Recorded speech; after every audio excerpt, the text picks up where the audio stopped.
এই পৃথিবীতে প্রাণের অস্তিত্ব টিকিয়ে রাখার মূল ভিত্তি হলো গাছপালা, এবং সৃষ্টির শুরু থেকে আজ পর্যন্ত উদ্ভিদ জগৎ মানবজাতি সহ সমস্ত জীবকুলকে বাঁচিয়ে রেখেছে।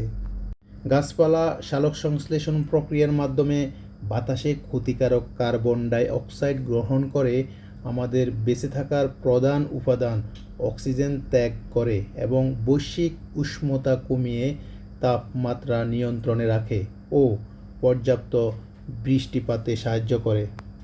পৃথিবীর সমস্ত প্রাণী প্রত্যক্ষ বা পরোক্ষভাবে খাদ্যের জন্য গাছের উপর নির্ভরশীল, এবং বন্য প্রাণীদের একমাত্র নিরাপদ আশ্রয়স্থল হল বনাঞ্চল, যার পাশাপাশি মানুষের বিভিন্ন জটিল রোগ নিরাময়ের ওষুধও তৈরি হয় গাছের পাতা, ছাল ও শিকড় থেকে।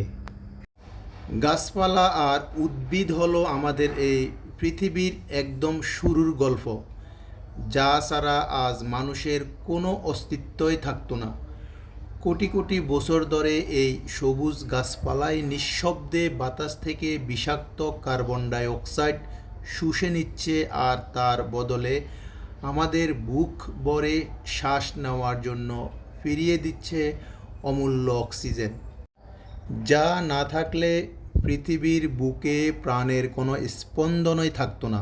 শুধু শ্বাস নেওয়া তো নয়, সকালে নাস্তা থেকে শুরু করে রাতের খাবার পর্যন্ত আমরা যা কিছু খাই তার সিংহভাগই আসে কোনো না কোনো উদ্ভিদ থেকে।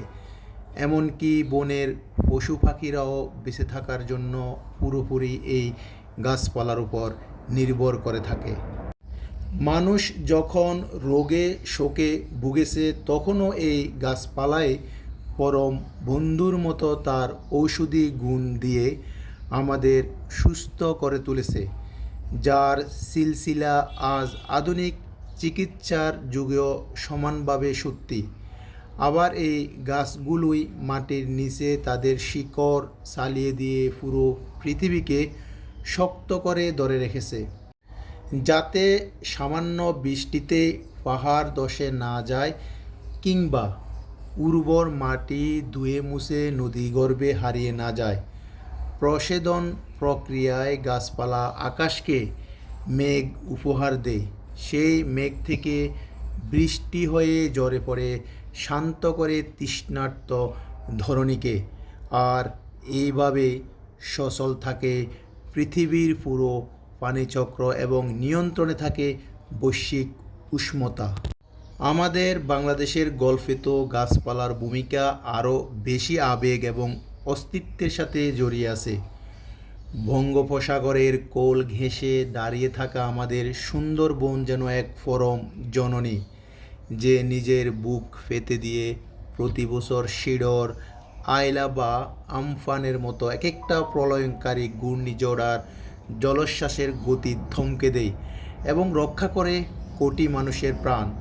আমাদের নদীমাতৃক এই দেশে বর্ষাকালে যখন ভাঙনের খেলা শুরু হয়, তখন নদীর পাড়ের গাছগুলোই তাদের শিকড় দিয়ে মাটিকে আঁকড়ে ধরে ভাঙন রুখে দেয়। গ্রামীণ বাংলার অর্থনীতির চাকা গড়ে এই গাছের ফলমূল, কাঠ, বাঁশ, বেত বিক্রি করে, যা দিয়ে লাখ লাখ মানুষ তাদের সংসার চালায় এবং দুবেলা দুমুঠো ভাতের সংস্থান করে। অথচ আজ অপরিকল্পিত নগরায়ন আর লোভে পড়ে আমরা নির্বিচারে গাছ কেটে ফেলছি, যার ফলে ঢাকাসহ বড় বড় শহরগুলোর বাতাস বিষাক্ত হয়ে উঠেছে এবং ঋতু বৈচিত্র্য হারিয়ে গিয়ে তীব্র দাবদাহ আর অসময়ের বন্যা আমাদের জীবনকে অতিষ্ঠ করে তুলেছে। একটি দেশের সুষম পরিবেশের জন্য যেখানে 25 ভাগ বনভূমি দরকার, সেখানে আমাদের দেশে তা দিন দিন কমে যাচ্ছে, যা আমাদের এক মহা বিপদের দিকে ঠেলে দিচ্ছে। তাই নিজেদের অস্তিত্ব টিকিয়ে রাখতে, ভবিষ্যৎ প্রজন্মকে একটি সবুজ ও সুন্দর বাংলাদেশ উপহার দিতে আমাদের ঘরের আনাচে কানাচে, রাস্তার পাশে এবং ছাদ বাগানে বেশি করে গাছ লাগানোর কোনো বিকল্প নাই।